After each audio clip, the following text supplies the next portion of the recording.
सिद्धं शुद्धं पणमिय जिनेन्दवरनेमिचन्दमकलङ्कं गुणरयणभूषणोदयं जीवस्य परुवणम् ओच्छम्।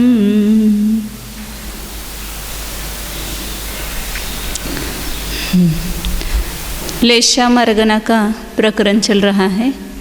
इसमें अपन ने लेशा के नाम, उसके लक्षण, उसका परिणाम, उसके संक्रमण, इसको देखा है।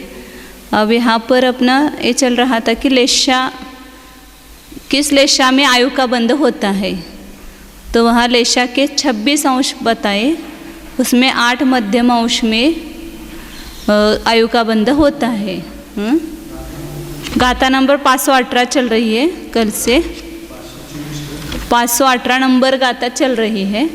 उसका ही थोड़ा भाग अभी शेष है बताना, उसको ले रहे हैं। तो 8 आयुबंध के योग्य मध्यम परिणाम ऐसा बताया है उसमें 26 में से। तो 8 आयु का बंध कब होता है, तो उसके 8 अपकर्ष काल बताए हैं। जो भुज्यमान आयु है उसके 2 त्रिभाग काल बीतने पर 1 त्रिभाग जब शेष रहता है तब आयु का बंध का काल है। तो जो शेष रहा फिर उसका 2 त्रिभाग बिताओ, फिर 1 त्रिभाग रहा, तब आयु का बंध हो सकता है।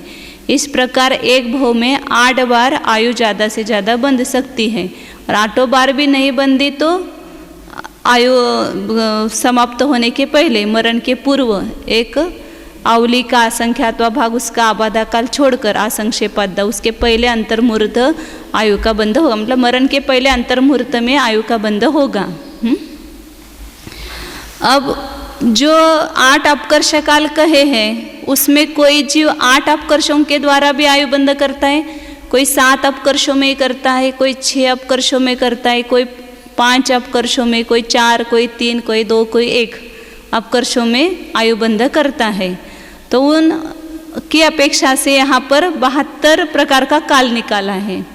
8 का अपकर्ष करने वाले के 8 काल हो गए, और उसमें जगन्य और उत्कृष्ट तो कितने हो गए, 16 हो गए। 7 अपकर्ष के द्वारा आयुबंध करने वाले जीव, उसके 7 अपकर्ष जगन्य और उत्कृष्ट, तो 16 और 14 कितना हो गए, 30। फिर 6 अपकर्षों के 12 काल हो जाएंगे तो 42 हो गए। फिर 5 अपकर्षों के 10 हो जाएंगे तो 52 हो गए। 4 अपकर्षों के 8 तो 60 हो गए। 3 अपकर्षों के 6 66 हो गए। 2 अपकर्षों के 4 जगन्य और उत्कृष्ट ऐसे दे करके तो 70 हो गए। और 1 अपकर्ष के द्वारा स्थिति बंद आयु बंद करने वाले के 2 जगन्य उत्कृष्ट, ऐसे 72 कालों में अल्प बहुत तो बताया। तो उसका अपने कल देखा था, उसको अर्थ संदृष्टि से भी देखना रह गया है, और साथ साथ में उसका अर्थ भी करते जाएंगे। लाइन है वह 8 अपकर्षों के द्वारा स्थिति बंध करने वाले कालों की अपेक्षा से है। तो जो 8 अपकर्षों के द्वारा आयुबंध करने वाले हैं उनका सबसे मतलब आयुबंध का सबसे कम काल कहाँ आता है, ये 8वां अपकर्ष। 8 अपकर्षों के द्वारा आयुबंध करने वाले का जो 8वां अपकर्ष काल आएगा वहां पर आयुबंध का काल कम होगा, सबसे छोटा काल होगा ये 8वां जो होगा। तो उसमें भी सभी जीवों का समान नहीं होगा, किसी का कम किसी का ज्यादा, तो उस अपेक्षा से जगन्य और उत्कृष्ट काल बताए। तो ये सबसे छोटा काल होगा, तो वह भी कितना है, अंतर्मुहूर्त ही है। अंतर्मुहूर्त काल तक आयुबंध होता है। तो अंतर्मुहूर्त की संदृष्टि ये है, तो ये सबसे छोटा पहला काल होगा अंतर्मुहूर्त। उससे उसी का उत्कृष्ट काल 8 अपकर्षों के द्वारा स्थितिबंध करने वाले का जो 8वां अपकर्ष काल है उत्कृष्ट, वह उसी से संख्यात्वा भाग अधिक है। तो संख्यात्वा भाग अधिक करने के लिए क्या करेंगे, ये दूसरा काल पहले काल में ही उसका ही संख्यात्वा भाग मिला दो। तो संख्यात्व भाग के लिए संदृष्टि क्या ली, 4। तो इसका संख्यात्व भाग इसमें मिलाया तो ये अंतर्मुहूर्त और उसका संख्यात्व भाग मिल गया, तो कितना हो जाएगा यहाँ पर, हाँ, एक जो संख्यात्व भाग मिलाना है उसमें 1 अधिक करके गुना करो तो 5 से गुना करेंगे, अंतर्मुहूर्त 4 से भाग दो और 5 से गुना करो। ये दूसरा उत्कृष्ट काल हो गया। अब ऊपर के उत्कृष्ट काल से उसी का 7वें का जो जगन्य काल है, 7वां अपकर्ष जब होगा उसका, मतलब 8वें अपकर्ष में वो कम ही आयुबंध का काल होगा और 7वें अपकर्ष जो है उससे बड़ा है, तो उसका जो जगन्य आएगा उसके उत्कृष्ट से भी संख्यात गुना है। तो क्या करेंगे, वहां पर एक बार संख्यात से गुना करेंगे। तो ये तीसरा काल हो जाएगा। 4 से गुना किया। अब उसी का उत्कृष्ट काल जो है 7वां अपकर्ष काल का, तो वह उससे भी संख्यात्वा भाग अधिक है। तो संख्यात्वा भाग अधिक आता है तो क्या करना, इसको 4 से भाग देना और 5 से गुना करना। फिर आगे का काल जो है 7 अपकर्षों के द्वारा ही जो आयुबंध करते हैं, उसका 7वां जो अपकर्ष होगा वह उससे संख्यात गुना है। इसका जगन्य भी पीछे के उत्कृष्ट से आगे का जगन्य काल है वह संख्यात गुणित है, उससे उसी का उत्कृष्ट काल जो है वो संख्यात्वा भाग अधिक है।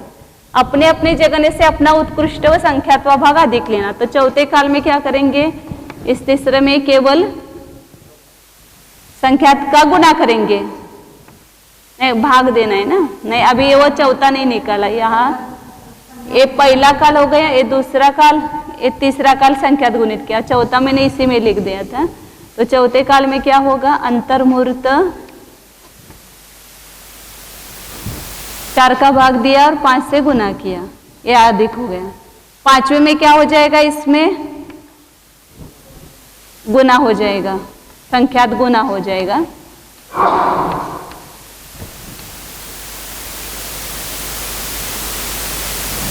चार से गुना करना है। और छठा काल जो आएगा सब विषम विषम में क्या होता जाएगा, संख्यात गुणित होता जाएगा। और सम सम संख्या आएगी वहां पर संख्यात्वा भाग अधिक, 4 से भाग देना, 5 से गुना करना। यह ये सरल है, अभी आगे का अपन नहीं बताते। 4 से भाग दिया और 5 से गुना किया। इस प्रकार जहां संख्यात गुणित है 4 से गुना करेंगे, और जहां संख्यात्वा भाग अधिक है 4 से भाग दे करके 5 से गुना करेंगे। इस प्रकार 72 अपकर्ष काल हो जाएंगे। उसमें 36 तो नीचे 4 4 आएंगे और 36 ऊपर 4 4 आ जाएंगे। हाँ, समय की संख्या, अंतर्मुहूर्त उतना बड़ा बड़ा होता गया। जैसे अंक संतुष्टि से माना कि इसका काल 2 समय है, तो इसका काल 3 समय है। फिर इसका काल 6 है, 3 से 2 गुना किया तो 6 है। फिर उसी का अधिक करो तो ये 9 है। फिर यहाँ 9 से यहाँ 18 है समझो। फिर उसी में अधिक करना है तो वह 27 है, ऐसा समझो। इस प्रकार अधिक और गुना करते जाना है। काल इतना मतलब इतने समय बढ़ता जाएगा काल। इसी प्रकार फिर छठा अपकर्ष आएगा तो 8 अपकर्ष वालों का छठा काल वह उससे 7वां जो अपकर्ष का उत्कृष्ट आया था उससे छठे का जगन्य काल। लेकिन उसमें भी छठे काल तीनों के आएंगे, 8 अपकर्ष वालों के, 7 अपकर्ष वालों के और 6 अपकर्ष वालों के। तो उसमें 8 अपकर्ष वालों के काल कम आएंगे सभी। फिर 7 अपकर्ष वालों के उससे ज्यादा आएंगे और 6 अपकर्ष वालों के उससे ज्यादा आएगा। इस प्रकार अधिक अधिक वहां तक समझना, कल अपन ने पूरे वहां तक लिया था। तो इसका भाव रूप से क्या ग्रहण करेंगे कि जिस किसी जीव ने इस काल के द्वारा आयुबंध किया या इसमें तो वो वापिस आयुबंध करेगा ही नहीं पूरे जीवन में, क्योंकि पहले अपकर्ष काल इतना बड़ा हो गया उसका। तो ये सबसे उत्कृष्ट काल बताए ना, जो एक ही अपकर्ष के द्वारा आयुबंध करता है उसका जो आयु काल है, आयुबंध काल, वो सबसे बड़ा है। और कल मैंने बताया ना कि उत्कृष्ट संचय को ग्रहण करने के लिए यही काल लेते हैं, क्योंकि कितनी बार संख्यात गुणित हुआ है देखो, सबसे बड़ा। सभी 72 कालों में ये 71 और 72वां सबसे बड़ा है और इसका संख्यात गुणाहीन है। लेकिन ये इतनी बार 35 बार तो संख्यात गुणित हो गया होगा, ये 70वां है जो। तो कल बताया था कि वहां पर ये धवला में प्रश्न किया था कि आप संचय करना चाहते तो 8 अपकर्ष कालों में आयुबंध किया हुआ जीव का ज्यादा संचय हो जाएगा, और एक ही अपकर्ष के द्वारा आयु बंध करने वाला का संचय कम होगा, क्योंकि एक एक समय में एक एक समय प्रबद्ध बांधते हैं। तो ये कितने काल हो गए? 8 अपकर्ष काल, और ये एक अपकर्ष काल जो है तो इसमें कम होगा और उसमें ज्यादा होगा ऐसा लगता है, लेकिन यहाँ एक अपकर्षक भी इन 8 अपकर्षों का जोड़ करने से भी संख्यात गुणित है। इसलिए उत्कृष्ट संचय कराने के लिए हाँ पूर्व कोटि का त्रिभाग शेष रहा था, तो वह पहला अपकर्ष काल इतना बड़ा हो गया, अब उसको आयु बंध करने की जरूरत नहीं, आगे के लिए उसको धन पूरा मिल गया अगले भोग के लिए, तो वो वापिस आयु बंध नहीं करेगा। कोई जो इस काल के में आयु बंध करेगा तो वो दूसरी बार भी करेगा, मतलब एक ही बार में इसका पूरा नहीं होगा, इसके 2 अपकर्ष होंगे, क्योंकि 2 अपकर्ष वाले करने वालों का काल का है ना। इस आयुबंध काल में जिसने आयुबंध किया है वो 3 बार आयुबंध करेगा। इस प्रकार ऐसा क्रम से लगाना, क्योंकि छोटा बड़ा मतलब एक अपकर्ष का काल ये सब है ना, ये 57 से लेकर के 72 तक। अब इसमें पहली बार उसने किस काल में अब ये किया है उस पर वो निर्भर है कि आगे करेगा कि नहीं करेगा वो आयुबंध। छोटे काल में किया तो वापिस उसका दूसरे बार तीसरे बार चौथी बार वगैरह आयुबंध होगा उसका नियम से होगा। बराबर।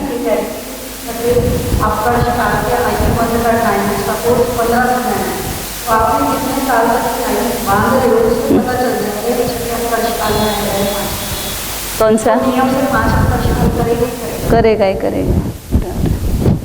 तो पहली बार इतना कौन सा है वो समझ लेना, फिर उसके उस पर वो दूसरे बार करेगा या तीसरी बार करेगा चौथी बार करेगा, वैसा आएगा उसका काल।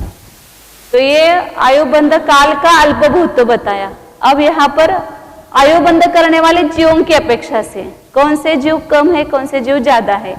एक अपकर्ष का से आयुबंध करने वाले ज्यादा है कि 2 अपकर्ष से आयुबंध करने वाले जीव ज्यादा है कि 3 अपकर्ष से आयुबंध करने वाले जीव ज्यादा है, कौन से जीव कम ज्यादा है, इसका अल्पभूत तो बताते हैं।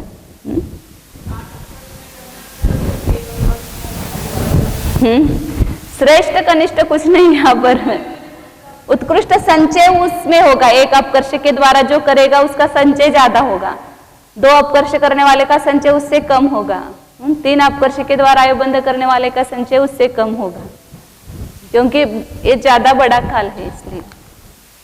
अब यहाँ पर जो जीवों की संख्या है उसको देखते हैं। उसमें आयुबंध बद्यमान जो आयु है उसमें कम ज्यादा हो सकता है, मतलब उत्कर्षण भी हो सकता है अपकर्षण भी, मैंने बढ़ भी सकती है आयु और कम भी हो सकती है। जैसे हमने पहले समझो कि नरकायु का बंध किया तीव्र संक्लेश परिणाम के द्वारा, उसके बाद हमें पश्चाताप हो गया, हमने ये परिणाम किए अच्छे नहीं किए या उसकी निंदा गरहा की मन में ऐसा पश्चाताप हो गया और फिर परिणामों की विशुद्धि हुई, तो वह नरक में तो जाएगा लेकिन उसकी स्थिति कम हो सकती है। तो वो 7वें नरक में जाने वाला था, 7वें नरक की आयु का बंध किया था, फिर परिणाम थोड़े संक्लेश कम हो गए तो वह पहले नरक में भी जा सकता है। जैसे श्रेणिक राजा का उदाहरण हमेशा आता है ना, वो पहले 7वें नरक की उसने आयु बांधी थे 33 सागर की, फिर उसको बाद में गुरु का अभिनय किया उस समय और बाद में उसको पश्चाताप हुआ तो वो 84,000 वर्ष की आयु हो गई उसकी। 33 सागर कहाँ और 84,000 कहाँ, तो इतना वो कम हो गया उसकी आयु। या देवगति में भी वैसा हो सकता है, बढ़ भी सकती है आयु, घट भी सकती है बुद्धिमान आयु जो है, लेकिन एक बार आयु। इसलिए तो कितने ही अभी नरक में तीर्थंकर होने वाले जीव हैं वहां पर, मतलब आगे तीर्थंकर होने वाले लेकिन अभी है नरक में, और वो सम्यक ही होंगे नियम से, समय दृष्टि, इसलिए असंख्या समय दृष्टि है नरक में। तो मतलब क्योंकि एक बार आयु बांधे तो उसका फेरफार नहीं होता है, उनको वही जाना पड़ेगा। बोले तीर्थंकर प्रकृति का भी बंध हुआ तो भी वो नरक निश्चित है। नियम है ना, जैसे अगर 84,000 लेकिन उनका जो मोक्ष गमन का काल है ना, वो मतलब 84,000 वर्ष के बाद वो ये होने वाले ना, तीर्थंकर बनने वाले थे। हाँ नहीं नहीं, 84,000 तो पहले तीर्थंकर होने वाले हैं ना, वो आगे। तो अब ये 42,000 और 42,000, 84,000 वर्ष हो गए ना। नहीं घटा सकते, 10,000 जगह आयु तक ला सकते हैं ना उसमें।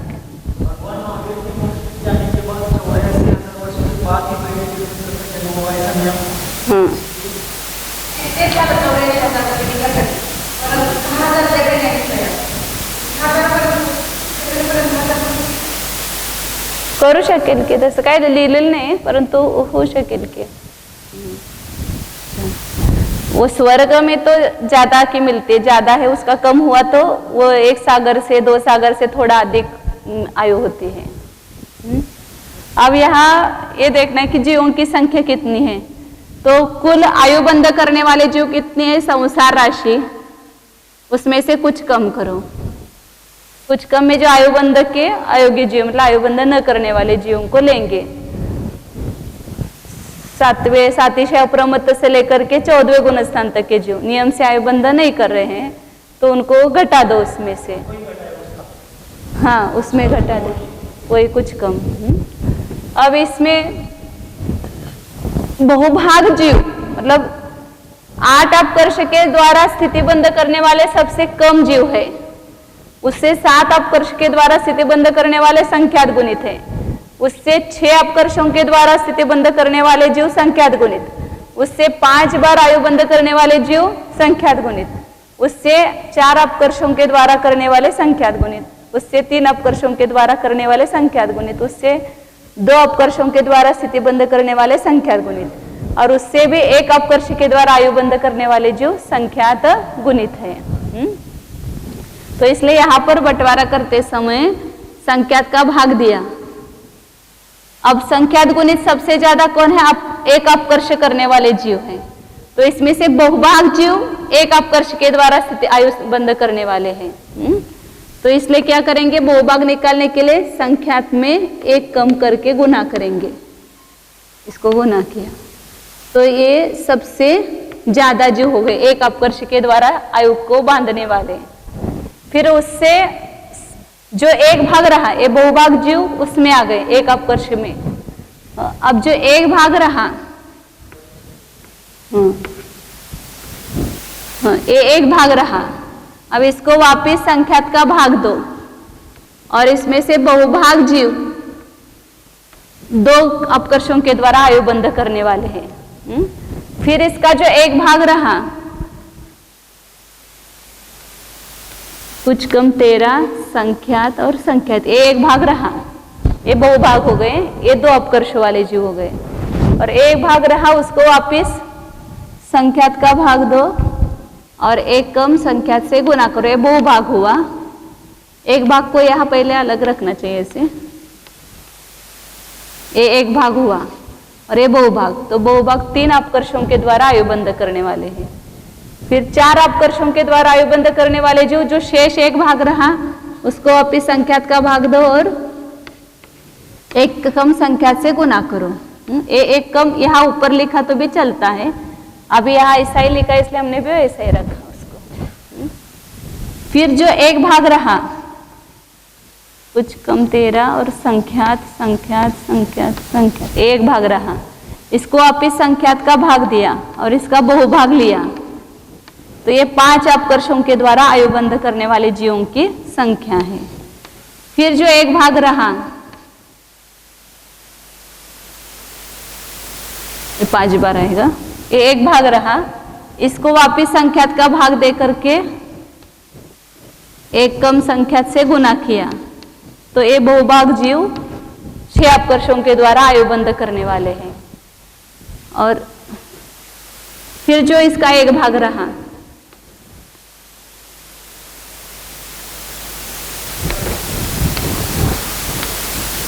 एक भाग रहा, इसको वापिस संख्यात का भाग दिया और 1 कम संख्यात से गुना किया, इतने जो 7 अपकर्षों के द्वारा आयु बंद करने वाले हैं। और जो शेष 1 भाग रहे, वे 8 अपकर्षों के द्वारा स्थिति बंद करने वाले जीवों की संख्या है। 7 बार आएगा, 1 भाग ही रहे जीव। तो 8 अपकर्षों के द्वारा स्थिति बंद करने वाले जीव बहुत कम है, सबसे कम है। 1 अपकर्ष के द्वारा करने वाले ही जीव ज्यादा है, क्योंकि अपने जो 13 प्रमाण राशि है उसमें तो वनस्पति का एक जीव ही अनंत ज्यादा है, निगोदी जीव। बाकी सभी जीव तो असंख्यात ही है, और ये निगोदी जीवों की आयु कम है, उसमें 8 और वो अपकर्ष होना बहुत कम होता होगा। ऐसे 1 अपकर्षों के द्वारा ज़्यादा बनते होंगे वहाँ पर, क्योंकि आयु बहुत कम है ना, उनकी अंतर्मूर्त ही है, और उसमें भी सूक्ष्म की कम है, उससे भी लब्ध पर्याप्त की श्वास का 8वां भाग है, इतनी है, ऐसा मुझे तर्क लगता है। और ये जो बड़ी आयु वाले जीव जो है वो सब असंख्यात ही है, मनुष्य या तिर्यंच, देव, नारकी, ये सब कम ही है ना। अपन असंख्यात जीव ही, मतलब उसमें 1 अंक का भी एक अनंतवा भाग जीव, असंख्यात जीव होंगे। हाँ, इस प्रकार आयुबंध के योग्य काल में जो मध्यम अंश होंगे लेशा के, उसमें ये आयु का बंध होता है। तीव्र संश्लेष परिणाम में नहीं होता है, तीव्र विशुद्ध परिणाम में भी आयु का बंध नहीं होता है, मध्यम अंशों में ही आयु का बंध होता है। किसी भी लेशा का मध्यम अंश चाहिए। 519 नंबर का आता है, उसी को बता रहे हैं यहाँ पर। से 18 संसा चौगई गमनस कारणा होंती सुख समुदा सौवट्ठम जानती खलु जीवा। आयु के कुल 26 अंश बताए, उसमें मध्यम अंश जो है 8 वे आयुबंध के योग्य बताए, और शेष 18 अंश, बाकी के 18 अंश जो है वो चारों गति के गमन के कारण हो सकते हैं, आयुबंध के कारण नहीं, लेकिन गमन, उस गति में गमन के मतलब जाते समय उनको मर करके वहाँ पर गमन करते हैं तो उसमें कारण होते हैं। सुख अंश समुदा मतलब शुक्ल लेशा के उत्कृष्ट अंश में मरा हुआ जीव कहा जाते हैं जीवा सौवट्ठम जानती खलु। अब किस अंश में मरण होगा तो कहाँ पर उत्पत्ति होती है, कौन से लेशा में मरा हुआ जीव कहाँ पैदा होता है वो बता रहे हैं। कुठं जन्मतो ते सांगतात। यदि भावलिंगी मुनि शुक्ल लेशा में उनका मरण हो जाए, शुक्ल लेशा के उत्कृष्ट अंश में, तो सर्वार्थ सिद्धि जा सकता है, सर्वार्थ सिद्धि में जाता है। सबसे उत्कृष्ट अंश में मरा हुआ तो वह उस शुक्ल, जैसे 11वें गुणस्थान में जाकर के भी मरण होता है, वो शुक्ल लेशा वहाँ पर ज़्यादा होगी ना, मतलब उत्कृष्ट शुक्ल लेशा, तो वह सर्वार्थ सिद्धि में गमन करता है। अब आगे 520 न अवरंस मुदा होंती सदा, अवरंस मुदा होंती सदार तुगे मज्जिमौसगे न मुदा आणद कप्पादुवरिम सौवट्ठा इल्लगे होंती। और शुक्ल लेशा के जगन अंश में मरे हुए जीव सदार दुगे होंती, शतार द्विक मतलब शतार सहस्रार, इस स्वर्ग में 11वें 12वें स्वर्ग में उत्पन्न होते हैं, जो शुक्ल लेशा के जगन अंश में मरते हैं। और मध्यम अंश गेन मुदा, शुक्ल लेशा के मध्यम अंश से मरे हुए जीव आणत कप्पाद उवरिम सौवट्ठ लाई लगे होंती। आनत कल्प से लेकर मतलब 13वें स्वर्ग से लेकर के सर्वार्थ सिद्धि का जो आदि विमान है, उसके 5 है ना वहाँ पर अनुत्तर में, विजय वैजयंत जयंत अपराजित, तो वहाँ तो शुक्ल लेशा के उत्कृष्ट अंश से मरे हुए जो सर्वार्थ सिद्धि के इंद्रक विमान में उत्पन्न होते हैं ऐसा कहा। और मध्यम अंश से मरे हुए जीव जो है वो विजय आदि जो विमान है, तो सर्वार्थ सिद्धि के पूर्व के विमान, तो सर्वार्थ सिद्धि इंद्रक का जो पहला विमान या विजय आदि विमान पर्यंत उत्पन्न होते हैं। मतलब जो 4 अन्य बच गए ना वहाँ पर, विजय वैजयंत जयंत और अपराजित, उसमें उत्पन्न होते हैं। कौन? मध्यम अंश से, शुक्ल लेशा के मध्यम अंश से मरे हुए जीव, क्योंकि वहाँ पर जहाँ पर जो लेशा होती है वह लेशा लेकर के जाता है, ये नियम है। उसमें अपवाद कुछ है, वो बाद में जिसकी जो लेशा फिक्स होती है वो नहीं बदलती है। लेकिन जहाँ पर समझो यहाँ मनुष्य और तिर्यंचों में 6 लेशाएं बदलती है, तो यदि वह जीव जिस गति में जाने वाला है वैसी लेशा वहाँ पर हो जाती मरते समय। तो यदि वह ऊपर के सर्वासिद्धि विमान में जाने वाला जीव है तो उसके नियम से वहाँ मरते समय शुक्ल लेशा का उत्कृष्ट अंश होगा। नीचे के स्वर्गों में जाने वाला है तो वहाँ पर शुक्ल लेशा का मध्यम अंश होगा। 11वें 12वें स्वर्ग में जाने वाला जीव है तो उसने आयुबंध पहले किया हुआ है ना, तो उसका शुक्ल लेशा का जगन अंश होगा। इस प्रकार जैसा जहाँ मछले कहते हैं गति वैसी मति, दोनों भी है, मति वैसी गति भी है और गति वैसी मति भी है। जैसे हम अभी बुद्धि करते वैसे आयु का बंध होगा, और जैसे आयु का बंध किया है वैसे मरते समय मति हो जाएगी, उसकी बुद्धि हो जाएगी। शुक्ल लेशामध्ये मृत्यू झाल्यावर एक किती याला मोक्ष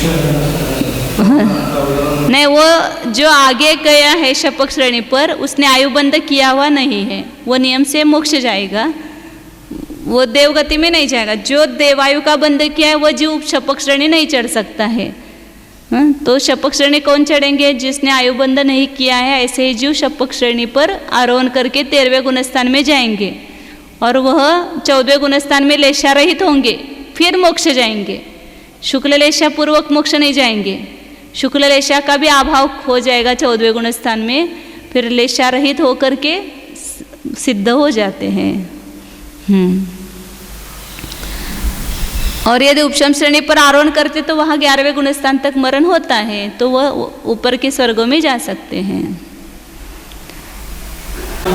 हाँ हाँ, ऐसा वाक्य प्रयोग क्यों किया? सर्वासिद्धि नामक इंद्र की विजयादि मान,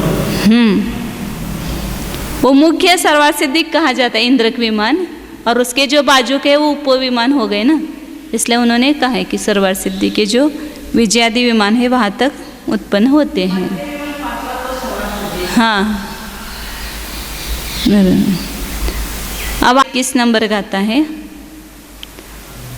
पम्मुक्कसौ समुदा जीवा उवजान्ति खलु सहस्सारम् अवरौ समुदा जीवा सनकुमारं च माहिन्दम्।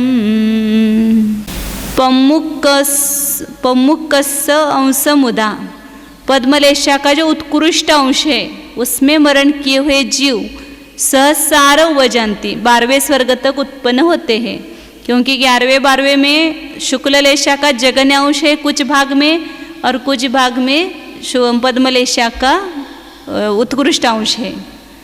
दोनों प्रकार के वहाँ पर जीव होंगे। तो जो उत्कृष्ट अंश में मरण करेंगे वे सहस्रार तक उत्पन्न होते हैं, सहस्रार कल्प में उत्पन्न होते हैं। और अवरंस मुदा जीवा सनक कुमारम च माहिंदम, पद्मलेशा का जगन अंश कहाँ है? 3रे और 4थे स्वर्ग में। 3रे और 4थे स्वर्ग में भी कुछ विमानों तक वहाँ पर तेजोलेशा है और कुछ विमानों में पद्मलेशा है। तो पद्मलेशा का वहाँ जगन्य अंश जहाँ पर प्रारंभ होती है वहाँ जगन्य अंश, और जगन्य का अर्थ वहाँ समझना, एक ही नहीं लेना। हमेशा अपन उत्कृष्ट और जगन्य का अर्थ एक ही लेते हैं तो उनको जिंदगी भर लेशा बदलती ना ऐसा हो जाएगा अर्थ। मतलब उसमें से 3 कैटेगरी करना, पहले के कुछ उसके जगन्य अंश कहेंगे, आगे के मध्यम अंश कहेंगे और आगे के लास्ट के उत्कृष्ट अंश कहेंगे। हाँ, रेंज में उसके। तो पद्मलेशा के उत्कृष्ट अंश में मरण हो गया कि वो जगन्य अंश में मरण किए हुए जीव कहाँ उत्पन्न होंगे? 3रे और 4थे स्वर्ग में, सानत कुमार और महेंद्र स्वर्ग में। सभी लेशाओं में मर करके हमने सभी जगह जन्म लिया है, क्योंकि कितनी 12 विज्ञान नवग्रवेक में उत्पन्न हुए, तो शुक्ल लेशा हुए बिना नवग्रवेक में जा नहीं सकते, वो भी शुक्ल लेशा का मध्यम अंश कहा है। तो ये सब किया है, केवल अनुदिश अनुत्तर में उत्पन्न नहीं हुए, बाकी सब जगह उत्पन्न हुए हैं। आगे 522 नंबर गाता है, तो उसको पन्ना है करो। मज्जिम मज्जिम अंसेन मुदा तम मज्जम जानति ते उजेट्ठ मुदा सान कुमार माहिंदंतिम चकिंद से ढिम्मी। मध्यम अंशेन मुदा, पद्मलेशा के मध्यम अंश से मरे हुए जीव सहस तम मध्यम जानती, उसके बीच में सहस्रार कल्प के नीचे और सानत कुमार महेंद्र द्वय के ऊपर, बीच में मतलब 5वें 6ठे स्वर्ग, 7वें 8वें 9वें 10वें और 11वें स्वर्ग तक उत्पन्न हो सकते हैं। और तेव जेठ मुदा, तेजोलेशा के उत्कृष्ट अंश से मरे हुए जीव, मुदा मतलब मरे हुए लेना। सानक कुमार माहिंद अंतिम चकिंद सेढ़िम्मी, सानत कुमार और महेंद्र के ये 2 कल्प मतलब 3रे और 4थे स्वर्ग के जो अंतिम पटल है, उसमें अंतिम जो चक्र इंद्र है, उसके पास में जो श्रेणीबद्ध विमान है उसमें उत्पन्न होंगे, क्योंकि वहाँ बाकी तो पद्मलेशा के जगन्यांश में मरे हुए जीव भी बताए ना। और ये उसके जो इंद्रक विमान के पास में जो श्रेणीबद्ध विमान है, उसमें तेजोलेशा के उत्कृष्ट अंश से मरण किए हुए जीव उत्पन्न होते हैं। मतलब तेजोलेशा के उत्कृष्ट अंश से और पद्मलेशा के जगन्यांश से 3रे और 4थे स्वर्ग में उत्पन्न होते हैं। तो उसमें जो मूल इंद्रक विमान है उसमें तो इसके पद्मलेशा के जगन्यांश से मरे हुए जीव लेना, और उसके प्रणिधिगत जो श्रेणीबद्ध विमान है उसमें ये उत्कृष्ट अंश से, तेजोलेशा के उत्कृष्ट अंश से मरण किए हुए जीव उत्पन्न होते हैं। अब आगे 523 नंबर गाता है। पक्षपात नहीं है बिल्कुल भी, जैसे आप वर्तन करेंगे वैसे आपको पारितोषिक भी मिलेगा और सजा भी मिलेगी। कर्म किसी पर पक्षपात नहीं करता है। ईमानदार बोलते ना आप, ईमानदार तत्व है। बराबर है। तो जैसे अपने परिणाम होंगे उस परिणामों के अनुसार वह गति नियम से मिलती है। वह लाच वगैरह कुछ नहीं चलती है। क्या बोलते, लाच बोलते ना, रिश्वत नहीं चलती है वहाँ पर। 523 नंबर गाता है। अवरंस मुदा सोहम मीसानादिम उडुम्मी सेढ़िम्मी मज्जिम औसेन मुदा विमल विमानादि बलभद्दे। चाके जगन्य अंश से मरे हुए जीव कहाँ उत्पन्न होंगे? सौहम ईशानादि उडुम्मी, सौधर्म और ऐशान कल्प के ऋतु नामक जो इंद्रक विमान है और श्रेणीबद्ध दोनों में सेडिम में भी कहा है उत्पन्न होते हैं। और मध्यम अंशेन मुदा, मध्यम अंश से मरे हुए जीव विमल विमान आदि बलभद्दे, विमल नामक जो विमान है उसको आदि करके आगे ऊपर सानत कुमार महेंद्र का जो द्विचरम पटल है उसके जो बलभद्र नामक इंद्रक विमान है वहाँ तक उत्पन्न होते हैं। सौधर्म और ईशान का जो पहला इंद्रक विमान है उसमें तेजोलेशा का जगन्यांश लेना, और सानत कुमार महेंद्र का अंतिम है वहाँ तेजोलेशा का उत्कृष्ट लेना, और बीच में इसके दूसरे पटल से लेकर सानत कुमार के द्विचरम पटल तक बीच के सभी पटलों में उसके विमानों में उत्पन्न हुए जीव तेजोलेशा के मध्यम अंश से मरे हुए जीव उत्पन्न होते हैं। इस प्रकार क्रम से मतलब स्थूल रूप से क्या लेंगे कि पहले दूसरे स्वर्ग में तेजोलेशा से मरण किए हुए जीव जाएंगे, और कुछ तीसरे चौथे भी स्वर्ग में जाते हैं, और पद्मलेशा से मरण किए हुए जीवों की उत्पत्ति तीसरे स्वर्ग से 12वें स्वर्ग तक है, और शुक्ललेशा के मरण किए हुए जीवों की उत्पत्ति 11 से लेकर के सर्वार सिद्धि तक है। इस प्रकार और स्थूल रूप से ऐसा ही कहा जाता है, पहले 2 स्वर्ग तेजोलेशा, तीसरे से 12वें पद्मलेशा और 13वें से सर्वार सिद्धि तक शुक्ललेशा। ऐसे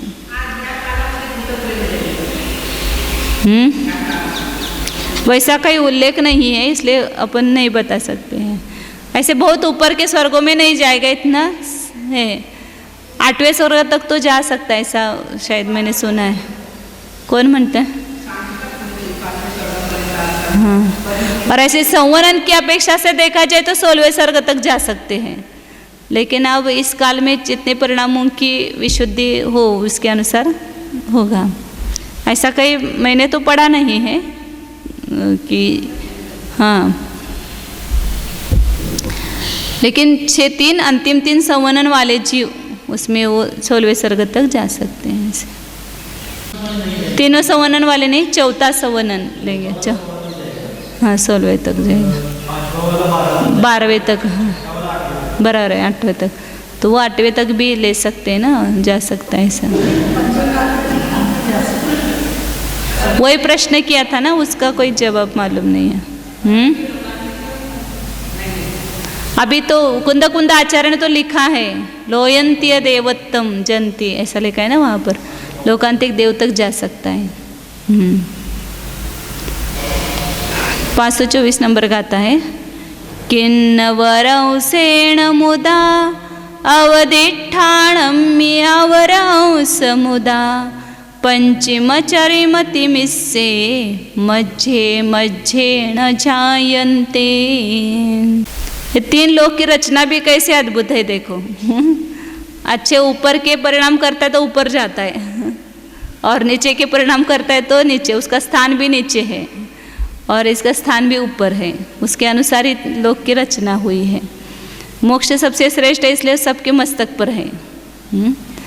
और वो जो नीचे है वो कौन सी, रौरव पृथ्वी, उस कल पृथ्वी, वो सबसे नीचे है। तो हाँ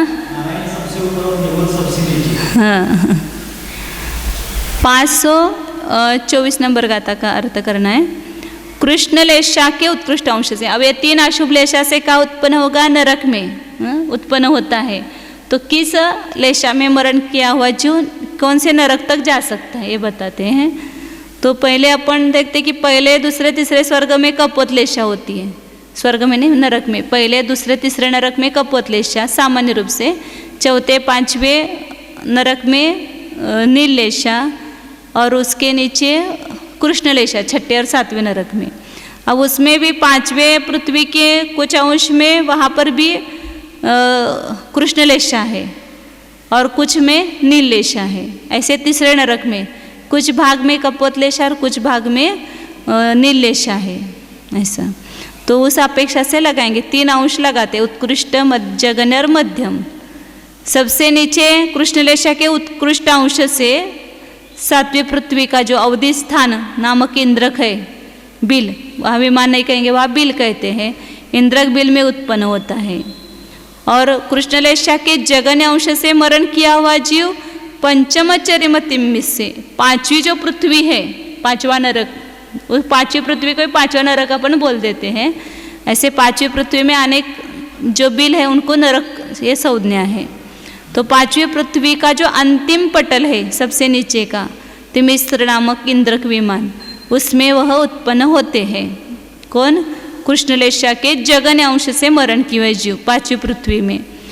और मध्य मध्य न जायन्ते, कृष्ण लेशा के मध्यम अंश से मरण किए हुए जीव 7वीं पृथ्वी का बाकी के जो 4 श्रेणीबद्ध बिल है उसमें, 6ठी पृथ्वी में और 5वीं पृथ्वी का जो अंतिम पटल है उसमें कहीं कहीं पर उत्पन्न होते हैं। मध्य बीच में लेना, उत्कृष्ट और जघन्य बता देते हैं। उत्कृष्ट से कहा गया अवधि स्थानक इंद्रक बिल में, और जघन्य अंश से कहा गया 5वीं पृथ्वी के अंतिम पटल में जो तिमिस्र नामक इंद्रक बिल है उसमें। और मध्यम अंश से बाकी बचे हुए जो 6ठी पृथ्वी तो पूरी की पूरी वहाँ ये कृष्ण लेशा के मध्यम अंश से मरे हुए जीव उत्पन्न होंगे। और 5वीं पृथ्वी के भी कुछ श्रेणीबद्ध बिलों में और 7वीं पृथ्वी के श्रेणीबद्ध बिलों में कृष्ण लेशा के मध्यम अंश से मरण किए हुए जीव। तो बीच का जो इंद्रक बिल है उसमें ज़्यादा संकलेश लेना क्या वहाँ पर, ऐसे 7वीं पृथ्वी में, हाँ बराबर, मध्यम कृष्ण लेशा, ऐसे उस तरतमता उसके अपेक्षाकृत वर्णन है ऐसा देखा जाए तो। इस अपेक्षा से ऐसा लगता है कि वहाँ ज़्यादा अपने परिणाम ही ज़्यादा अपने को दुखदायक होते हैं ना, उनकी परिणामों की तीव्र संक्लेशता ही उनके दुख का कारण होगी।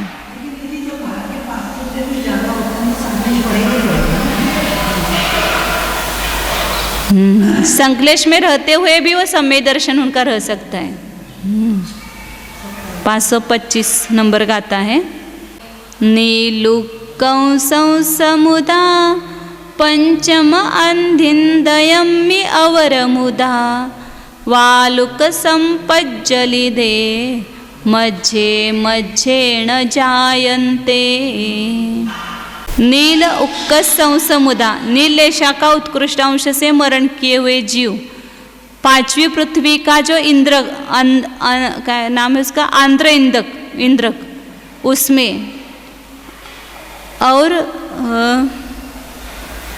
अवरमुदा वालुक संपज्जलिदे, नीलेशा के जगन अंश से मरण किए हुए जीव, वालुका नामक जो संप्रज्वलित, वालुका पृथ्वी का नाम है ना, लेकिन हाँ, तो उसमें जो संप्रज्वलित नामक इंद्रक है उसमें अंतिम पटल, यहाँ अंतिम पटल नीचे आएगा, पहला पटल ऊपर, फिर उसके नीचे दूसरा, तीसरा, इस प्रकार उसका जो अंतिम पटल आएगा तीसरी पृथ्वी का, उसमें संप्रज्वलित नामक इंद्रक बिल है, उसमें नीलेशा के जगन अंश से मरण किए हुए जीव उत्पन्न होते हैं। और नीलेशा के मध्यम अंश से मध्य न मध्य जायन्ते, नीलेशा के मध्यम अंश से उन दोनों के बीच में, मतलब पांचवी पृथ्वी के द्विचरम पटल का इंद्रक विमान छोड़ो और बाकी सभी पांचवी पृथ्वी के अन्य पटलों में और बिलों में, और चौथी पृथ्वी में और तीसरी पृथ्वी के भी कुछ बीच के जो अन्य श्रेणीबद्ध बिल है उसमें उत्पन्न होते हैं। हाँ, कहाँ पर? हाँ,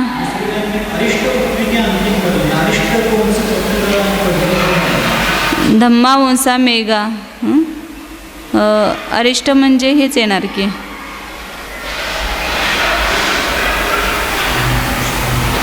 तीसरी नहीं मेघा, चौथी पृथ्वी। अपन नीचे नीचे का भूयार लेना नरक में, और ये स्वर्ग में ऊपर ऊपर की मंजिल, ऐसे लेना।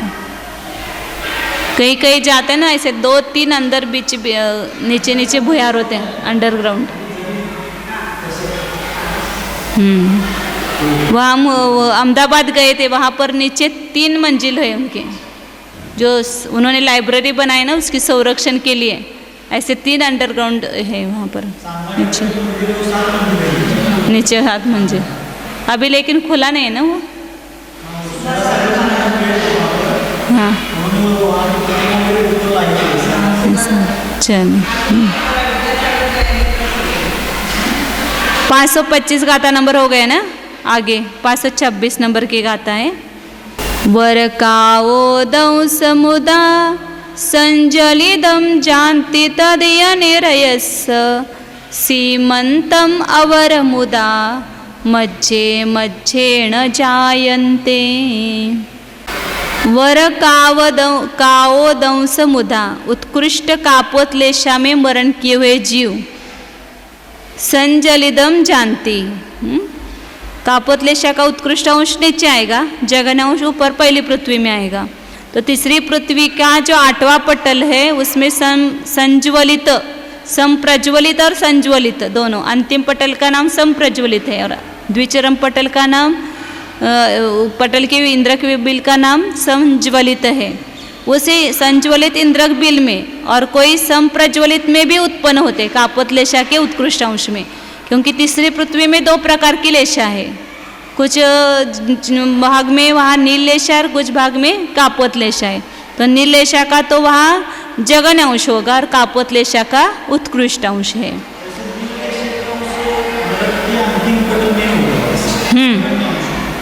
वो संप्रज्वलित इंद्रक में ही होगा।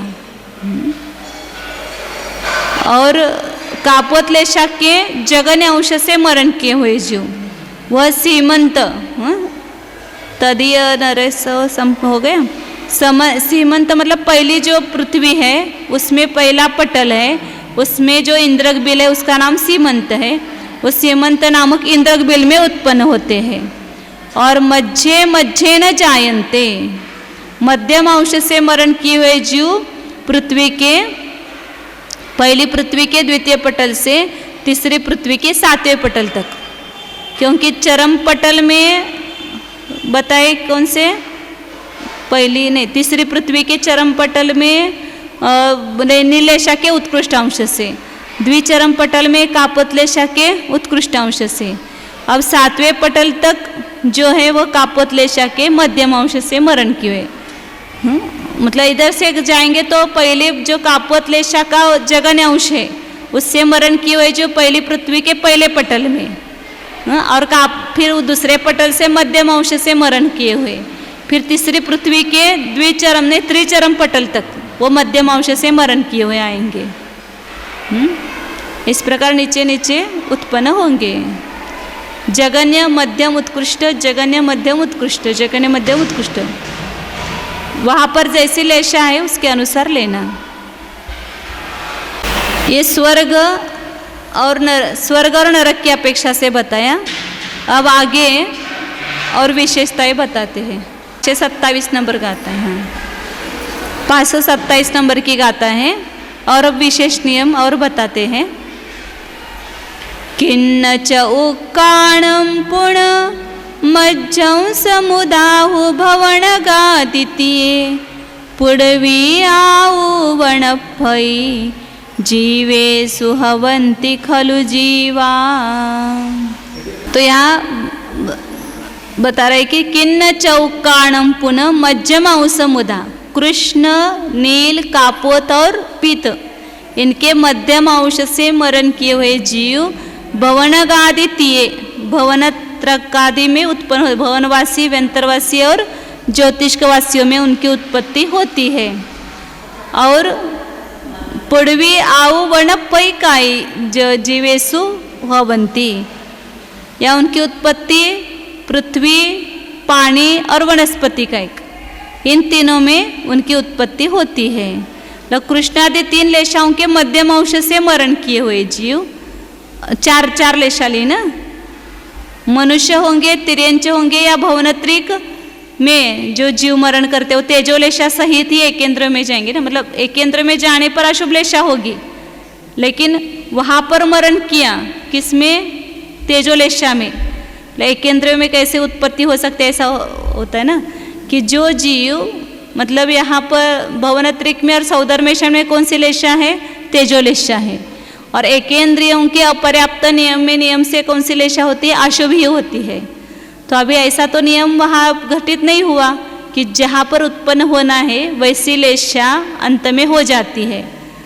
तो यहाँ भवनत्रिक में और सौदर्म ईशान स्वर्ग के देव भी एक केंद्र में पैदा होते हैं, तो उनकी लास्ट में तेजोलेशा ही रहेगी, क्योंकि जो उस भव में लेशा होती है वह मरते समय बदलती नहीं है।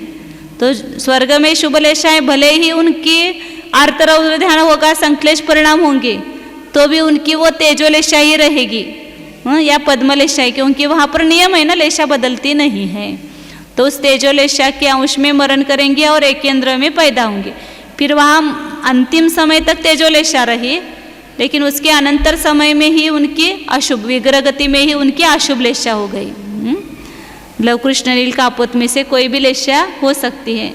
तो कितनी विडंबना है कि कितने सागर वर्ष तक, 1 सागर 2 सागर तक ऐसे ऐश्वर्य में रहे और एक क्षण में कहाँ जाकर के पैदा हुए, एक केंद्र में जाकर के उत्पन्न हुए। अपने ही विमानों में भी उत्पन्न हो सकते हैं। जिस विमान में बैठ कर के उन्होंने ऐश्वर्य सब राजभोग किया और मरण करके संश्लेष परिणाम करके उसी विमान में पृथ्वी का एक होकर के पैदा हो सकते हैं, या जल का एक भी हो सकते हैं, या वनस्पति का एक भी हो सकते हैं। तो कृष्ण, नील लेशा, कृष्ण आदि 4 लेशा में मरण किए हुए जीव, मध्यम अंश में मरण किए हुए जीव भुवनत्रिक में भी उत्पन्न होते हैं, और पृथ्वी, पानी, अग्नि, पृथ्वी, पानी और वनस्पति का जीव में एक केंद्र में उत्पन्न होते हैं। अंश से मरे भूमि जॉइंट चाहिए, कहाँ पर, के चाहिए, के लिखा है हमने वहाँ पर या की जगह। कृष्ण आदि 3 लेशाओं के मध्यम अंश से मरे कर्मभूमि के मिथ्या दृष्टि तिर्यंच मनुष्य तथा तेजोलेशा के मध्यम अंश से मरे भोग भूमि के मिथ्या दृष्टि तिर्यंच और मनुष्य भवनवासी व्यंतर और ज्योतिष की देवों में उत्पन्न होते हैं, यह जानना। ऐसा हाँ, तो या निकाल करके भोग भूमि के ऐसा किया है सुधार इसमें। कैसे विडंबना है संसार का, जितना भी हमारा शास्त्र सुंदर लगेगा आसक्ति में नहीं, तीन इंद्रिय से चिट्ठी बन जाए। कृष्णादि तिरलेशा मध्यम अंश मृता, मतलब भवनत्रिक में कौन उत्पन्न होंगे? तो यहाँ के कृष्ण नील कापोत अशुभ लेशा में मरण किए हुए जीव कर्मभूमि के, और भोग भूमि के जो है वहाँ पर अशुभ लेशा होती नहीं है, तो तेजोलेशा के मध्यम अंश में मरण किए हुए जीव वो भवनत्रिक में पैदा होते हैं। मिथ्या दृष्टि लेना, मिथ्या दृष्टि मनुष्य और तिर्यंच दोनों, मतलब भोग भूमि से नियम से वहाँ पर स्वर्ग में ही जाते हैं, तो यदि वे मिथ्या दृष्टि है तो वो भवनत्रिक में उत्पन्न होते हैं, और तेजोलेशा में वो सम्यक दृष्टि होंगे तो सौधर्मेशान स्वर्ग में उत्पन्न हो सकते हैं। और कृष्णादि 4 लेशा वाले मध्यम अंश में मरण किए हुए तिर्यंच मनुष्य भवनत्रिक में उत्पन्न हो सकते हैं, और सौधर्मेशान मिथ्या दृष्टि भी उत्पन्न हो सकते हैं, मतलब तेजोलेशा की अपेक्षा से लेंगे। वहाँ पर कृष्णादि 3 लेशा नहीं लेंगे। कृष्ण नील कापोत लेशा में तो वे इसमें जा सकते हैं भवनत्रिक में, और तेजोलेशा के मध्यम अंश से मरण की वजह वो सौधर्मेशान मिथ्या दृष्टि, यानी अलग अलग लगाना है वहाँ पर। कृष्णादि 4 लेशा के मध्यम अंश में मरण किए हुए तिर्यंच मनुष्य भवनत्रिक और सौधर्मेशान मिथ्या दृष्टि जीव बादर पर्याप्त पृथ्वी कैक, जल कैक और पर्याप्त वनस्पति कैकों में उत्पन्न होते हैं। ये जो इन तीनों में उत्पन्न होते हैं लगाना, सब मिथ्या दृष्टि लेना, क्योंकि एक इंद्रिय में जो पैदा हो रहे हैं वो मिथ्या दृष्टि होंगे। समय दृष्टि तो एक इंद्रिय में पैदा नहीं होता है।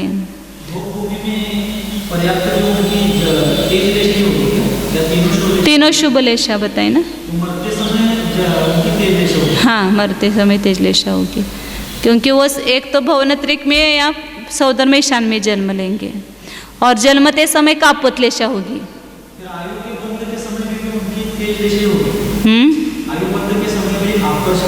हाँ तेजलेशा ही होगी। हाँ, और उत्पत्ति के समय में कापोत लेशा होती है, तो 4 लेशा का उनके सद्भाव माना है।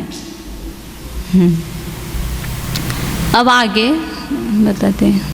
किन्नतियाणं मज्जिम औसमुदाते उवाव वियलेषु सुरनिरया सगले सही नरतिरियं जानति सगजोगम। किन्नतियाणं मज्जिम औसमुदा, कृष्ण त्रिक कृष्ण नील और कापोत लेशा के मध्यम अंश से मरण किए हुए जीव तेजो वायुकायिकों में या विकलेंद्रिय में उत्पन्न होते हैं। स्वर भवनत्रयदी और सौधर्म ईशान स्वर्गवर्ती वासी जो देव हैं वे ही तेजोलेशा में मरण करके पृथ्वी कायिक, जल कायिक और वनस्पति कायिक में पैदा हो सकते हैं। लेकिन तेजो कायिक, वायु कायिक ये हीन पर्याय माने जाते हैं। अग्नि कायिक और वायु कायिक को स्वर्ग के देव वहाँ उत्पन्न नहीं होते हैं।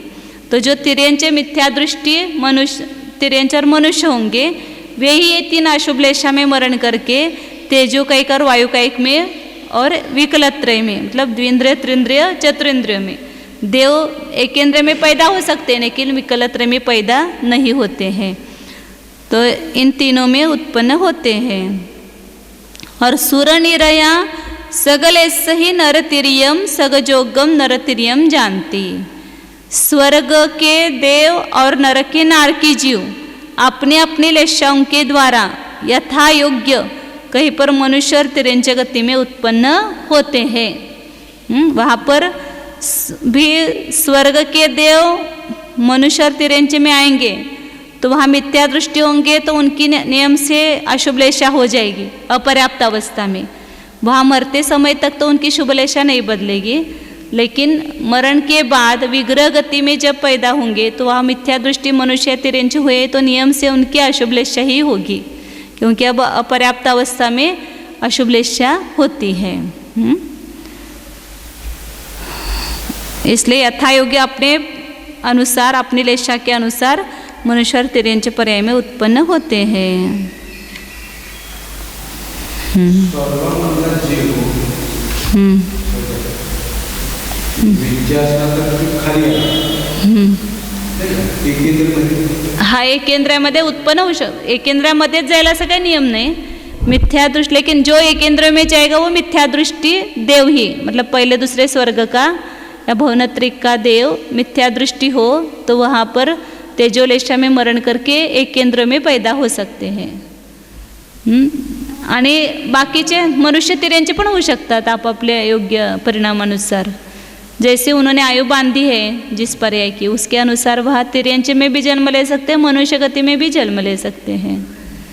और सम्यक दृष्टि तो नियम से मनुष्य ही होंगे, जो देव सम्यक दृष्टि है वो नियम से मनुष्य में ही उत्पन्न होंगे, तिर्यंच नहीं होंगे। अब आगे हाँ, वर्तमान पर्याय मतलब वर्तमान में अनंत गुणों की वर्तमान अनंत पर्याय है, उसमें से कुछ गुणों की पर्याय को जानेंगे, सभी गुणों की पर्याय को नहीं जानेंगे। जैसे पुद्गल है, उसमें कुछ स्पर्श, रस, गंध, वर्ण और उसके जो अगुरलघुत्व, प्रमेयत्व, ऐसे जो कुछ गुणों की पर्यायों को जान सकते हैं, सभी गुणों को नहीं जान सकते हैं, क्योंकि अवधि ज्ञान का असंख्यात विषय हो सकता है ना, तो असंख्यात पर्याय विषय हो सकता है वर्तमान की। ते हे करायचं लोकाकाशाकडून वरचं स्वर्ग आणि खालची नरक करायचं। अभी अपन ने क्या देखा था, गति अधिकार देखा था, वैसे यहाँ स्वामी अधिकार बता रहे। तो गति अधिकार में उन्होंने क्या कहा था कि इसी अंश में मरण किए हुए जो यहाँ पैदा होते हैं, मतलब जैसे कृष्णलेशा के उत्कृष्ट अंश में मरण किया हुआ जीव 7वीं पृथ्वी के बीच का जो बिल है, इंद्रक बिल, वहाँ उत्पन्न होता है। तो क्योंकि वहाँ पर वही लेशा होती है, मतलब जहाँ पर जैसी लेशा है वो लेशा सहित ही मरण करके वहाँ पर उत्पन्न होता है। तो इसलिए यहाँ पर 7वें पृथ्वी के अवधि स्थान नामक जो इंद्रक बिल है, उस वहाँ के जीवों की जो लेशा है कौन सी है, कृष्ण लेशा। मतलब इसलिए ये जीव 7वीं पृथ्वी के जीव इंद्रक बिल में कृष्ण लेशा के उत्कृष्ट अंश के स्वामी होंगे। और 5वें पृथ्वी का जो चरम पटल है, इधर चरम पटल कहा जाएगा, ये पहला पटल कहा जाएगा, एक के नीचे एक पटल आएंगे, तो इसमें कृष्ण लेशा के जगन अंश वाले जीव होंगे। मतलब यहाँ पर भी कृष्ण लेशा के जगन अंश में मरे हुए जीव यहाँ उत्पन्न होंगे, और यहाँ के जीवों की जो लेशा होगी वो भी कौन सी होगी, कृष्ण लेशा का जगन अंश होगा। और 5वीं पृथ्वी के नीचे मतलब इसमें कुछ श्रेणीबद्ध बिलों में, और 6ठी पृथ्वी के इसमें, और 7वीं पृथ्वी में भी अन्य जो श्रेणीबद्ध बिल है उसमें कृष्ण लेशा का मध्यम अंश होगा। मतलब वहाँ कृष्ण लेशा के मध्यम अंश के वे स्वामी होंगे, और कृष्ण लेशा के मध्यम अंश में मरे हुए यहाँ पर पैदा होंगे जीव, दोनों तरफ से लगाना वहाँ पर स्वामी भी। फिर नील लेशा का उत्कृष्ट अंश कहाँ पर है, 5वीं पृथ्वी के द्विचरम पटल तक है, तो वहाँ द्विचरम पटल के जो नील लेशा के उत्कृष्ट नील लेशा के स्वामी होंगे। और 3री पृथ्वी के जो चरम पटल है उसके नील लेशा के जगन अंश के जीव स्वामी होंगे। और बाकी के इसमें श्रेणीबद्धों में और यहाँ 4थी पृथ्वी में और 5वीं के द्विचरम पटल तक सब जगह त्रिचरम पटल तक नील लेशा के मध्यम अंश के स्वामी होंगे।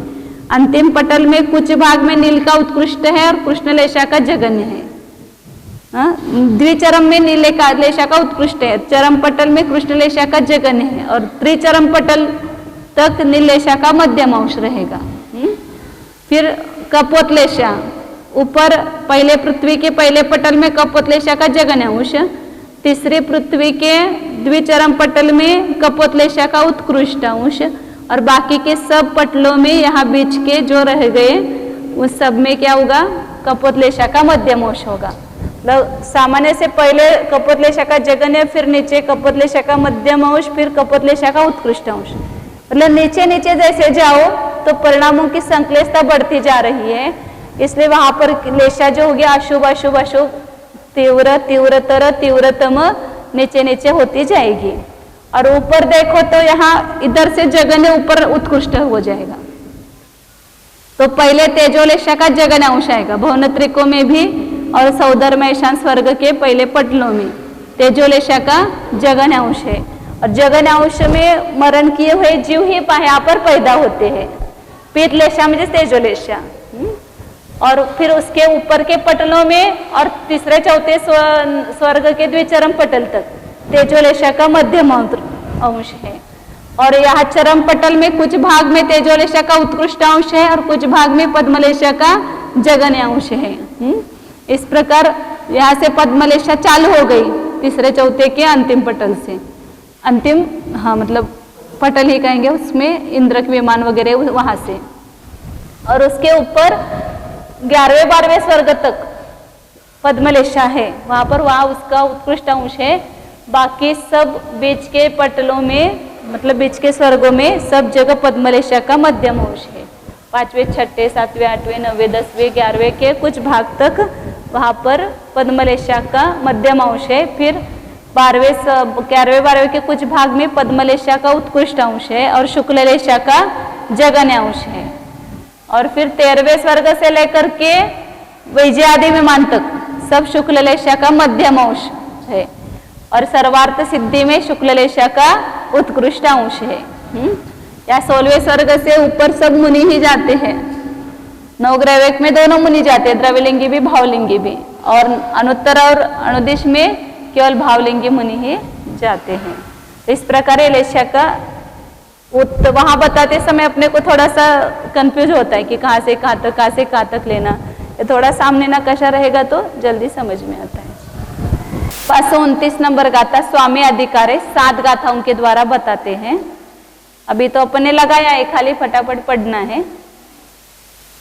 काऊ काऊ काऊ नीला नीलाय किन्नर नीलाय किन्नाय परम किन्ना लेस्सा पड़मादि पुड़वीणम के अनुसार लगाना है। पहले नरक में भी पहले पृथ्वी में काऊ माने कापोत लेशा, दूसरे में भी कापोत, तीसरे में भी कापोत, कपोत कापोत दोनों चलता है। फिर चौथे में तीसरे में 2 होगी कापोत और नील। फिर चौथी में नील ही लेशा है, 5वीं में नील और कृष्ण 2 लेशा है, और 6ठे में कृष्ण लेशा और 7वीं में परम कृष्ण। इस प्रकार प्रथमादि पृथ्वियों में लेशा है, लघु लेशा के वो स्वामी है। अब 530 नंबर गाता है। नरयाणम ओघो इगी विगले तिन्नि चौ असन्निस सन्नि अपुन्नगमिच्छे शासन सम्मेवि असुहतियम। तिर्यंचों में नीचे से ऊपर जा रहे हैं। मनुष्य और तिर्यंचों में कौन सी लेशा है? ओघो, ओघ के समान 6 लेशाएं होती है। इगी विगले तिन्नि, एक केंद्र और विकलत्रय में 3 अशुभ लेशाई होती है। और चौ असन्निस, असौदनी की 4 लेशा है, क्योंकि वह असौदनी जीव तेजोलेशा में मरण करके भवनत्रिक में भी उत्पन्न भवनवासी और अंतर्वासी हो सकता है, ज्योतिषवासी नहीं होता है। इसलिए वो उसकी तेजोलेशा बताई उस अपेक्षा से असौदनी पंचेंद्रिय में। और सन्नि अपुण्यगम इच्छे शासन सम्मेवी असुहतियम, सौदनी अपर्याप्तक मिथ्या दृष्टि और सासाधन समय दृष्टि, अपर्याप्तक ही लगाना, उसमें 3 अशुभ लेशा ही होती है। मनुष्य और तिर्यंचों में मिथ्या दृष्टि हो तो अपर्याप्त अवस्था में नियम से अशुभ लेशा ही होती है। ये नियम याद रखना हमेशा के लिए कि कोई अच्छा भी है, स्वर्ग से भी आया है, तो भी उसकी अशुभ लेशा ही होगी। मतलब मरण करने के बाद विग्रह गति में तुरंत उसकी अशुभ लेशा हो जाएगी, मिथ्या दृष्टि है तो। और नरक से आए हुए तो वो अशुभ लेशा लेकर ही आते हैं। भोग भूमि में बता रहे हैं, मनुष्य और तिर्यंचों की बताई कर्म भूमि की, अब भोग भूमि की अपेक्षा से नियम विशेष बता रहे हैं।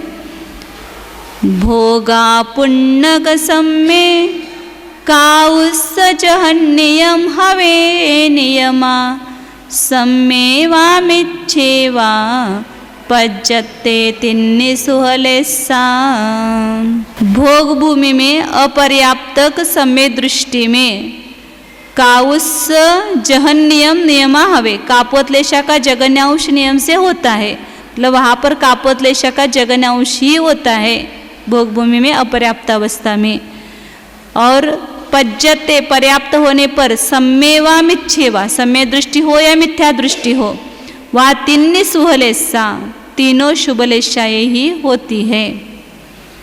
तो भोग भूमि में निवृत्ति पर्याप्तक सम्य दृष्टि है तो वहाँ पर वो शुभलेशा हो गया ऐसा नियम अपने को लगता है, लेकिन वह सम्य दृष्टि होने पर भी कापोतलेशे का जगन्यांश होता है।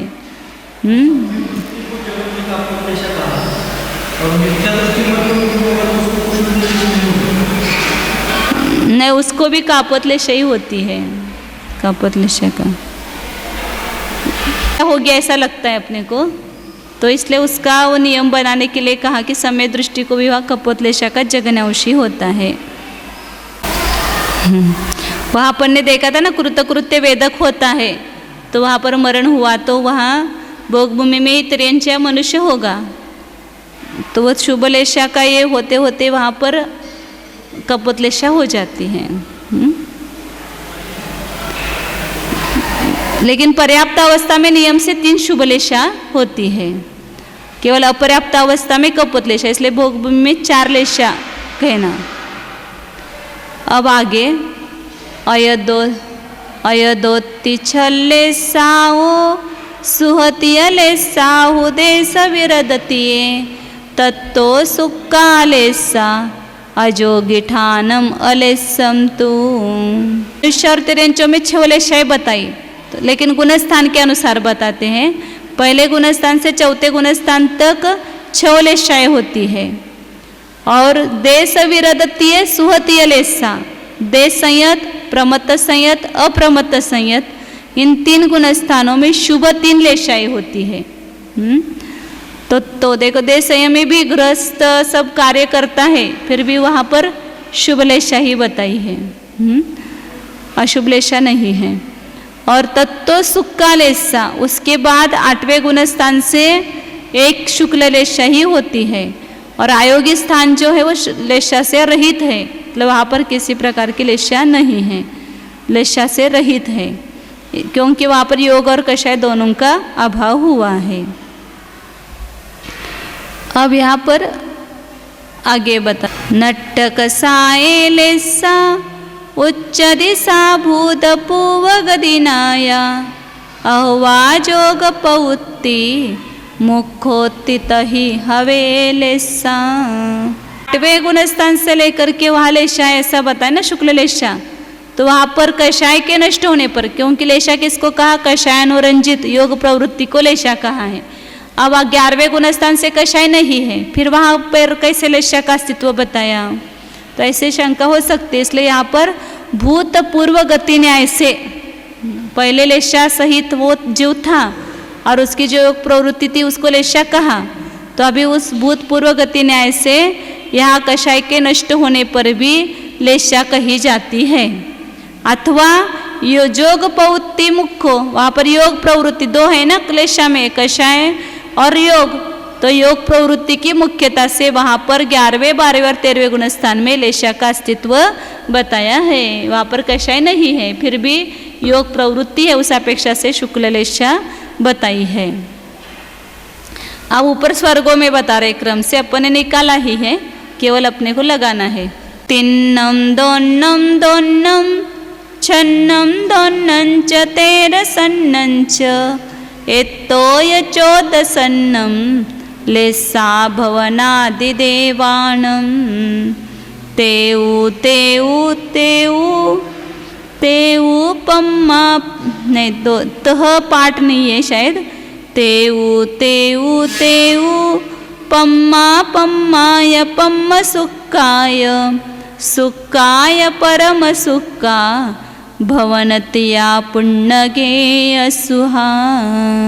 दूसरी प्रतियों में तो क्रम से लगाना है। पहले दूसरे स्वर्ग में कौन सी लेशा है, वहाँ पर भवनत्रिक में लेना। भवनत्रिक में तेजोलेशा का जगन्यांश है, और सौदर्म ईशान में वहाँ पर या मध्यम अंश ऐसा लिया है। सौदर्म ईशान में भी तेजोलेशा है, और सानत कुमार महेंद्र में 2 लेशा, तेज और पद्मलेशा है। फिर आगे क्रम से लगाना, तिन्नम तेऊ, दोन्नम तेऊ, दोन्नम तेऊ पम्मा, छन्नम पम्मा, दोन्नम पम्म सुक्का, ऐसे क्रम से लगाना है। 3 मतलब वहाँ पर भवनत्रिक लेना, उसमें तेजोलेशा है। 2 मतलब सौधर्मा ईशान, वहाँ पर नीचे की गाथा का लगाना, तेऊ मैंने तेजोलेशा है। फिर 2 मतलब सानत कुमार महेंद्र, इसमें तेजलेशा और पद्मलेशा 2 है।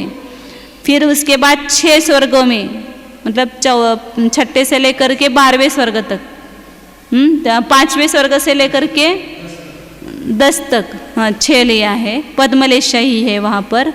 और फिर 11वें और 12वें स्वर्ग में 2 है, पद्मलेशा और शुक्ललेशा है। और तेज और सन्नम 13 मतलब 4 स्वर्ग और 9 ग्रेवेक, इसमें क्या है, शुक्ललेशा का मध्यम अंश है। और ऊपर परम सुक्का मतलब अनुदिश और अनुत्तर में परम शुक्ललेशा है।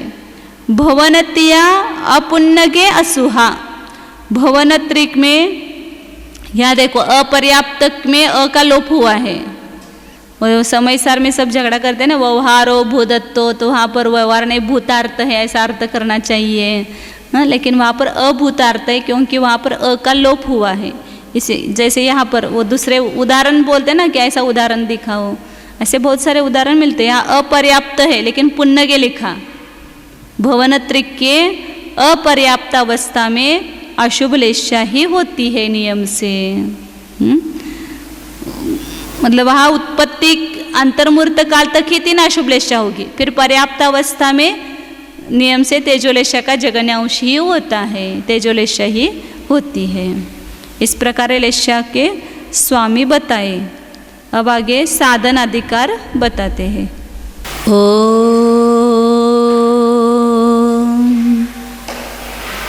जानिए यह मैं शुद्ध जीव ही हूँ। देखिए अपना ही विचार कीजिए, अपने बारे में। हमेशा तो पर के बारे में ही विचार करते हैं। अब एक क्षण के लिए जो हम स्वयं हैं, जो ध्रुव वस्तु है, उसका विचार कीजिए। 1.5 घंटा दूसरे का विचार किया, अब उसकी सार्थकता अपने को जानने में है। जानिए यह मैं शुद्ध चैतन्यमय जीव ही हूँ, विशुद्ध ज्ञान युक्त हूँ, परम विशुद्ध चैतन्यमय हूँ। देखिए भीतर इस मेरे चैतन्यमय असंख्यात प्रदेशों में लेशा स्थान नहीं है। मैं लेशा रहित हूँ। शुभ लेशा हो अशुभ लेशा हो मेरे ध्रुव स्वरूप में नहीं है।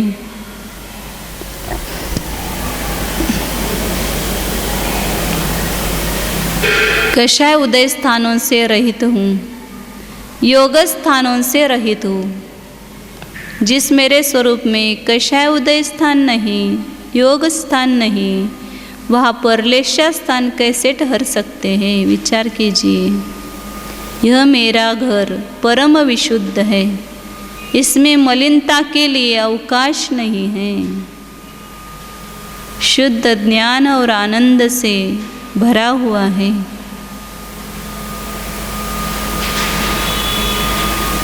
इनका अस्तित्व एक समयवर्ती पर्याय में ही है।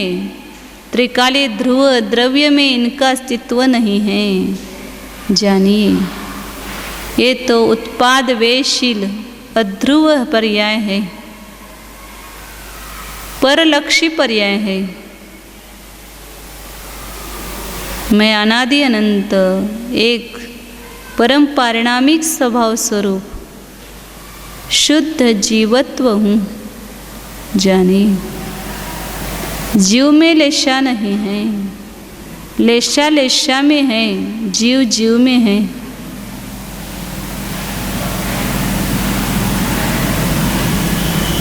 सर्वविशुद्ध ज्ञान मूर्ति स्वरूप परम ज्ञायक स्वरूप चैतन्य चिंतामणि स्वरूप अखंड स्वरूप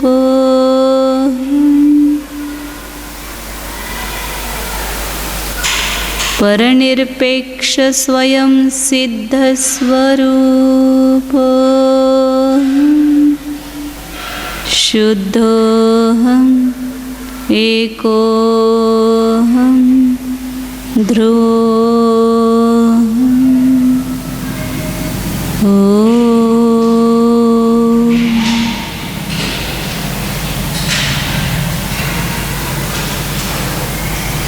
विसर्जन।